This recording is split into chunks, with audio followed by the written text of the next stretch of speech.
अस्सलामु अलैकुम रहमतुल्लाहि व बरकातुहू। आज जिस मौजू पे मैं बात करना चाहता हूँ वो है शादी में होने वाली कमज़ोरियाँ। हम जिस माशरे में रह रहे हैं, असूल तो यही है, कानून तो यही है, हक़ तो यही है कि हम अपने हर अमल को कुरान और सुन्नत के मुताबिक बनाएं। हमारी शादियाँ, हमारी खुशियाँ, हमारी गमियाँ, हर चीज़ कुरान और सुन्नत के मुताबिक बन जाए।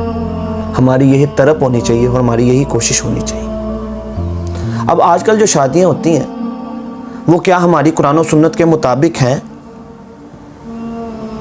मेरा आज का मौजू यही है। अब जब हमारी शादी होती है, हमारे माशरे में जिसकी भी कोई शादी होती है, तो सबसे पहले जो पहला मरहला होता है कि शादी हाल को बुक कराया जाता है। आजकल मार्केज़ बनी हुई हैं, हॉल्स हैं, फार्म हाउसेज हैं। सबसे पहले जो हमारे शादियों में बुकिंग्स की जाती हैं, वो मरहला जब आता है, आप उससे भी पहले आ जाएं, तो शादी से भी पहले, निकाह से भी पहले 4-5 दिन पहले ही माइयों के नाम पर रस्में, मेहंदी के नाम पर रस्में और मुख्तलिफ़ किस्म की ढोलकी रख ली और ये म्यूज़िकल नाइट रख ली। वो जी दुल्हन के लिबास दिखाने के लिए कोई इन्होंने फंक्शन रख लिया। ये शादी से पहले होने फजूलियात, पैसे का ज़िया। अल्लाह अकबर। कभी हमने सोचा क्या मेहंदी इस्लाम में है? क्या माइयों इस्लाम में है? क्या ढोलकी की रात इस्लाम में है? हमें कोई रोकने वाला नहीं, हमें कोई पूछने वाला नहीं, हमें कोई देखने वाला नहीं। हमें अल्लाह का डर नहीं कि अल्लाह ने अगर हमसे पूछ लिया कि क्या तुम्हारी खुशियां इस्लाम के मुताबिक हैं, तो हम क्या जवाब देंगे? आज जब मेहंदी नाइट, म्यूज़िकल नाइट और माइयों की रस्में और फलां रस्में जब होती हैं, तो हम बड़े फ़ख्र से जाते हैं वहाँ पर, जाकर फजूल रसूमात करते हैं। और जब पैसे का जो है, आप देखें बाकायदा पैसों का लाखों रुपया ज़ाया किया जाता है। कभी हमने सोचा क्या हमारी क्या शादियाँ ऐसी हैं? बेहतरीन शादी तो वो है, बेहतरीन शादी तो वो है इस्लाम के अंदर जिसमें पैसे का कम से कम इस्तेमाल किया जाए। क्या हमारा कम से कम इस्तेमाल हो रहा होता है? अब देखिएगा, जब आपका शादी हॉल बुक होता है, वहाँ पर अब क्या किया जाता है जी, इकट्ठा इंतज़ाम कर लिया जाता है, औरतों का और मर्दों का। जो सही इंतज़ाम करते हैं मैं उनकी बात नहीं कर रहा, मैं उनकी बात कर रहा हूँ जो इकट्ठा इंतज़ाम करते हैं। और कहा क्या जाता है जी, आपस में हैं जी, हम तो आपस में हैं सब। अब 1000 बंदा आपस में हो गया या 500 बंदा आपस में हो गया। और कई बंदे ये कहते हैं जी कज़न ही है ना। मेरा उनसे सवाल है, क्या कज़नों से पर्दा वाजिब नहीं है औरतों का? जिससे शादी हो वो गैर महरम है, उसे पर्दा वाजिब है। और कज़न्स का जब नाम लिया जाता है, मेरी नज़र में तो कज़न्स और भी ज़्यादा ख़तरनाक हो जाते हैं। कज़न्स का आपके एड्रेस भी पता होता है, आपके घर का एड्रेस भी पता होता है, आपके फ़ोन नंबर्स भी कज़न्स के पास होते हैं। कज़न तो ज़्यादा ख़तरनाक है गैरों से भी। कभी आपने सोचा? और हमें कहा क्या जाता है कि आपस में ही हैं, आपस में कज़न्स ही हैं। किसने कह दिया कि आपस में कज़न्स के साथ पर्दा नहीं है? किसके हुक्म से हम बेपर्दगियाँ कर रहे हैं, फंक्शंस इकट्ठे कर रहे हैं, औरतें मर्द बैठे हुए हैं, गाने चल रहे हैं, लाइटें बंद करके दुल्हन की एंट्री हो रही है, सब देख रहे हैं, सब बेपर्दगी में शामिल हैं, सब बैठे हुए हैं, कोई बोलने वाला नहीं, कोई रोकने वाला नहीं। क्या आपको अल्लाह से डर नहीं लगता? क्या अल्लाह की पकड़ से डर नहीं लगता? क्या अल्लाह जब आपसे पूछेगा क़यामत वाले दिन, तो आप उससे आपको डर नहीं लगता? आप क्या जवाब देंगे?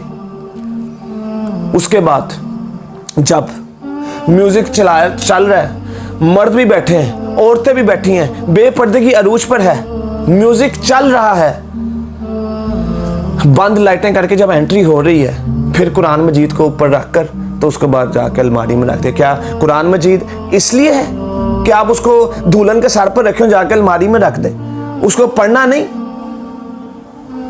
मेरे भाई, हम कहाँ चले गए? इस्लाम हमें क्या कह रहा है और हम कहाँ चले गए?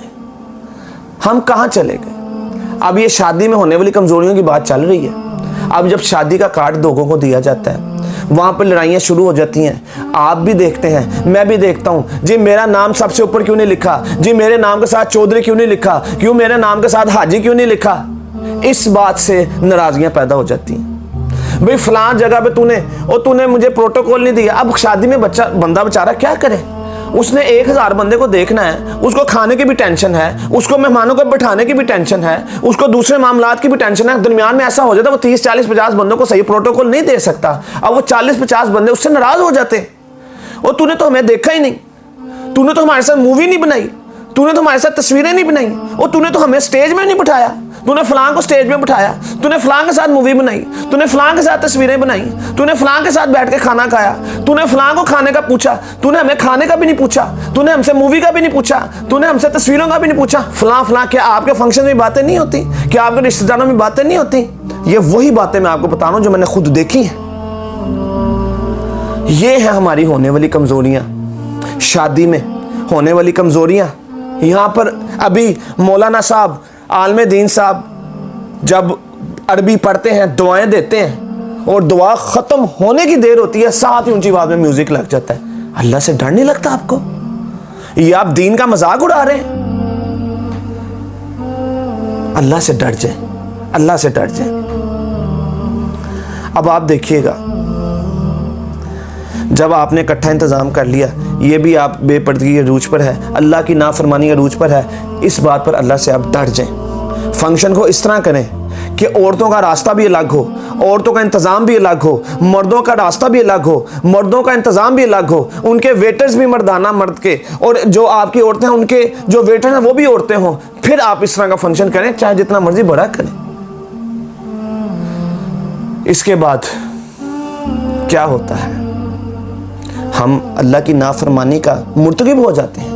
हमारे फंक्शंस, हमारी शादियां, हमारी खुशियां, हमारी गमियां, हर चीज़, हम दीन से दूर हो गए, हम दीन से दूर हो गए।